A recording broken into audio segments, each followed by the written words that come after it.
बिस्मिल्लाहिर्रहमानिर्रहीम। अस्सलामु अलैकुम व रहमतुल्लाहि व बरकातहू। क्या हाल चाल है जी दोस्तों, सारे ठीक ठाक हो। उम्मीद है अल्लाह ताला के हुक्म से आप सब इंशाल्लाह खैरियत से होंगे। आज के व्लॉग में मैं आपको एक इंतहाई दिलचस्प और अफसोसनाक वाकया बताऊंगा कि एक वालिद और उसकी वालदा, एक बच्ची होती है जो कि यूके स्टडी वीजे पे पढ़ने चले जाती है, उसको वहाँ स्कॉलरशिप मिल जाती है, बहुत काबिल होती है, उसने अच्छे मार्क्स लिए होते हैं, उसको स्टडी वीजा मिल जाता है आसानी से, वहाँ स्कॉलरशिप पे वो पढ़ने जाती है। लेकिन पीछे से जो वालदा होती है वो ना एक आशिक के साथ रंग रलियां मनाती है। हालांकि उसने अपनी जिंदगी के 35 साल पहले शौहर के साथ गुजारे। अब जब बच्ची यूके चले गई, इसको पता नहीं कौन सी मोहब्बत इसके दिल में जागी उठी और इश्क हो गया एक कंगाल आदमी से। उसकी मुकम्मल तफसीलात आज की इस वीडियो में मैं आपको बताऊंगा कि उसने किस तरह फिर अपने शौहर की जिंदगी बर्बाद की और बच्ची जो यूके पढ़ने गई उसका क्या बना। ये वाकया इस तरह का है कि वालदा की बच्ची और उसका वालिद अपनी बेटी को यूके स्टडी वीजे पे पढ़ने भेज देते हैं। उनकी ख्वाहिश होती है कि हमारी बेटी पढ़ लिख जाए, बड़ी बन जाएगी, कहीं इसकी शादी अच्छे घर में हो जाएगी। हर वालिदैन की ख्वाहिश होती है कि हमारी बेटी की तालीम और तरबियत अच्छी हो और अच्छी जगह पर इसकी शादी हो और इसकी जिंदगी आसान गुजरे। इसी तरह इन लोगों ने भी अपनी बेटी को यूके में स्टडी के लिए भेज दिया। पीछे से जो वालदा थी जिसने 35 साल अपने शौहर के साथ गुजारे, पता नहीं उसको उसके साथ मोहब्बत नहीं हुई, 35 साल ऐसे ही गुजार लिए। समझ नहीं आई कि इसके सर पर भूत कैसे सवार हुआ, इसको शैतान ने कैसे बहकाया कि ये एक आदमी जो कि कंगला होता है, कंगाल बिल्कुल खाली होता है, उसके पास कुछ भी नहीं होता, उसके साथ ये सेट हो जाती है और फिर रंग रलियां मनाते हैं, गलत काम करते हैं। अब ये काफी देर इस तरह सिलसिला चलता रहता है।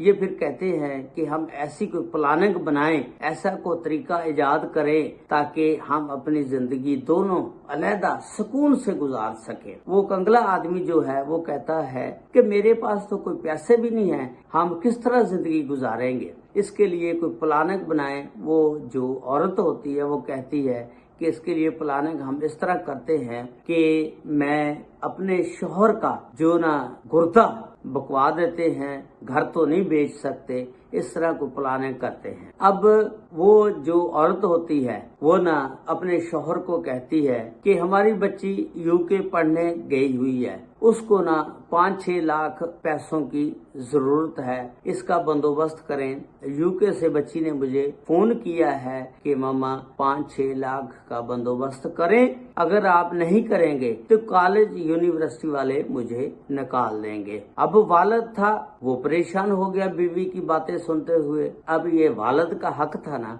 वो खुद डायरेक्ट बच्ची को फोन करके पूछता, लेकिन माँ ने उसको कीड़ा दे दिया, चक्कर में ले आई कि बच्ची को 5-6 लाख चाहिए, उसका बंदोबस्त करो। वो चूंकि बाप था, उसको बच्ची का भी ख्याल रखना था। वो सब रिश्तेदार अजीजों अकारब के पास जाता है, दोस्तों के पास जाता है, कहीं से भी उसको पैसे नहीं मिलते।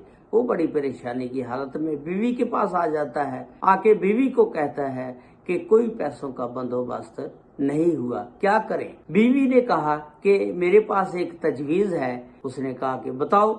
उसने कहा कि आपका हम गुर्दा बेच देते हैं ताकि बच्ची की तालीम जारी रह सके और उसका मुस्तकबिल बन जाए। चूंकि वो बाप था इसलिए उसे तरस आ गया। उसने कहा बिल्कुल इसी तरह होना चाहिए। वो माँ जो थी ना बच्ची की बड़ी तेज थी, उसने ना अब डॉक्टर से भी कोई अटी सटी लगा ली, उसके साथ भी सेटिंग कर ली, उसको भी कह दिया होगा कि हम आपको भी बीच में से थोड़े से पैसे दे देंगे। ये डॉक्टर जो होते हैं ना बड़े मसीहा होते हैं, लेकिन कुछ डॉक्टर ऐसे भी होते हैं जो लालच में आ जाते हैं। इसी तरह ये डॉक्टर भी लालच में आ गया। हालांकि ये एक ऐसा शोबा है कि इंसान की अगर ये खिदमत करे तो फरिश्ता बन के, तो मैं कहता हूँ इस तरह का शोबा कोई भी नहीं है जो इंसान की खिदमत करता है। लेकिन डॉक्टर जो है सारे एक जैसे नहीं होते, बीच में से काली भेड़ें भी होती हैं। یہ ڈاکٹر اس عورت کے ساتھ مل گیا اور اس نے اپنے شوہر کو لیا اور جا کر ہاسپٹل میں اس کو داخل کرایا اور ڈاکٹر نے اس کا گردہ جو ہے نکال لیا اور نکال کر وہ گردہ پھر تقریباً وہ 6 لاکھ میں بیچا اور 6 لاکھ میں سے کچھ ڈاکٹر کو بھی پھر پیسے دیے ہوں گے، کچھ ظاہر ہے نا اس کے ساتھ اٹی سٹی لگائی تھی۔ اب ڈاکٹر جو ہے نا جب اس کو ہوش آتی ہے وہ دیکھتا ہے کہ میری بیوی جو ہے وہ وہاں سے جا چکی ہے۔ وہ ڈاکٹروں سے پوچھتا ہے کہ میری بیوی کہاں گئی؟ انہوں نے کہا کہ وہ تو جب گردہ نکالا تھا وہ تو یہاں سے چلی گئی ہے۔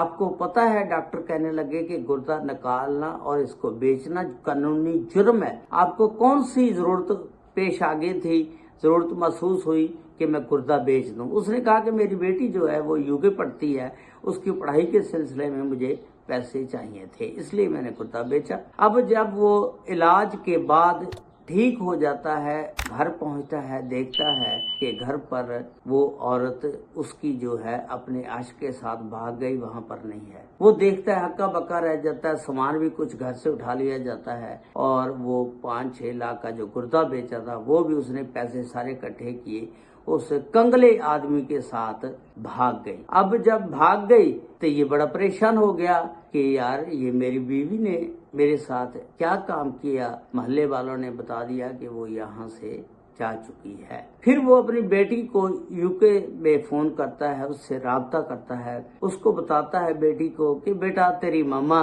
جو ہے وہ کسی اپنے عاشق کے ساتھ بھاگ گئی ہے۔ جو بیٹی ہے وہ بڑی پریشان ہو جاتی ہے، وہ کہتی ہے کہ پاپا اب میرا دل نہیں کرتا کہ میں یوکے میں پڑھوں اور پڑھائی میں دل نہیں لگتا کہ ماما نے یہ کیا کیا، آپ کا گردہ بھی بیچ دیا اور عاشق کے ساتھ بھاگ گئی۔ ماما نے میرے سے اور میں نے ماما سے کوئی ایسی بات نہیں کی تھی کہ مجھے فیس چاہیے۔ یہ اس نے بڑا دھوکہ کیا عاشق کے ساتھ مل کر اور رنگ رلیاں منانے کے لیے، اس لیے وہ بھاگ گئی ہے اور لڑکی یوکے میں اب پریشان ہے، روتی ہے اور والد یہاں پاکستان میں پریشان ہے۔ وہ جو عورت تھی اس کی بیوی وہ سارا کچھ لے کر بھاگ گئے۔ اب جب وہ پیسے ختم ہو جائیں گے 5-6 لاکھ، وہ جو بندہ اس کو بھگا کر لے کر گیا ہے وہ اس کو چھوڑ دے گا۔ پھر اس کی حالت اس طرح ہوگی کہ دھوبی کا کتا، نہ گھر کا نہ گھاٹ کا۔ ٹھیک ہے، یہ لوگ انسان آدمی جو ہیں یہ ہوس اپنی پوری کرنے کے لیے یہ سارا چکر چلاتے ہیں اور اس کے ساتھ ایسا اس نے سلوک کیا کہ اس کو ایسا گیڑا دیا کہ اس کے شوہر کا گردہ بکوا دیا اور پیسے بھی لے لیے۔ وہ سب جب ختم ہو جائیں گے ہڑپ کر لے گا اور اس کو بھگا دے گا۔ آپ نے کمنٹس میں بتانا ہے کہ یہ کیسی ماں تھی، اس کو یہ کام کرنا چاہیے تھا یا نہیں۔ میں تو سمجھتا ہوں یہ غلط کیا کام اس نے۔ اللہ تعالیٰ ایسی عورتوں سے محفوظ فرمائے، اللہ تعالیٰ سب کو اپنے حفظ و ایمان میں رکھے۔ السلام علیکم ورحمۃ اللہ وبرکاتہ۔